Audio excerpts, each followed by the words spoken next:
La Seconde Guerre mondiale débute d'abord en Asie, quand le Japon impérial, qui souhaite acquérir des matières premières et de l'espace, attaque la Chine au début des années 1930. La guerre s'étend ensuite à l'Europe.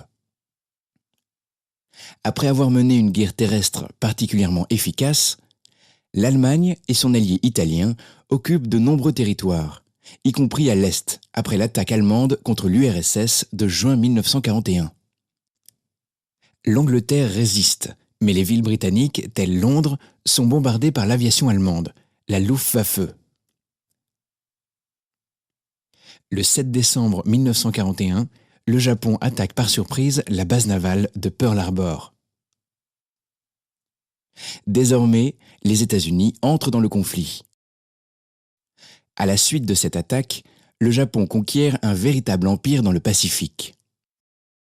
Désormais, deux camps s'opposent. Les membres de la coalition alliée, dirigée par les États-Unis, le Royaume-Uni et l'URSS, combattant à l'échelle planétaire les forces de l'Axe, alliance rassemblant l'Allemagne nazie, l'Italie mussolinienne et le Japon impérial. Cependant, les relations entre le Japon et ses alliés européens sont très limitées. Il n'y a aucune continuité entre eux. L'Axe atteint son extension maximale au printemps 1942. À partir de cette date, la coalition alliée entame une reconquête en différents points de la planète.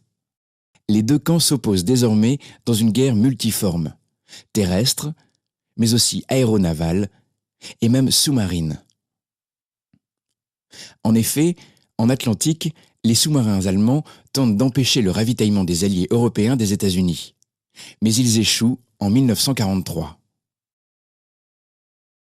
Plusieurs batailles marquent ce coup d'arrêt à l'Axe et le début de la reconquête et des victoires alliées. Guadalcanal et Midway, dans le Pacifique. El Alamein, en Afrique, et Stalingrad, en Russie. Le débarquement en Afrique du Nord de novembre 1942 permet aux forces alliées de prendre pied en Sicile en juillet 1943. Le 6 juin 1944 a lieu le débarquement de Normandie, qui est suivi par celui de Provence le 15 août.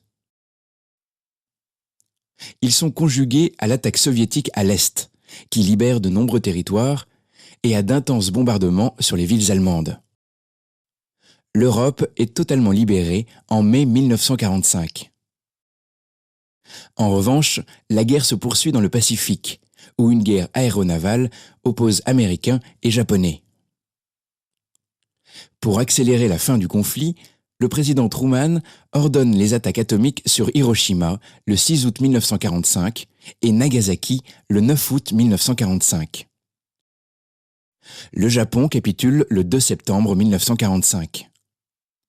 C'est la fin de la Seconde Guerre mondiale.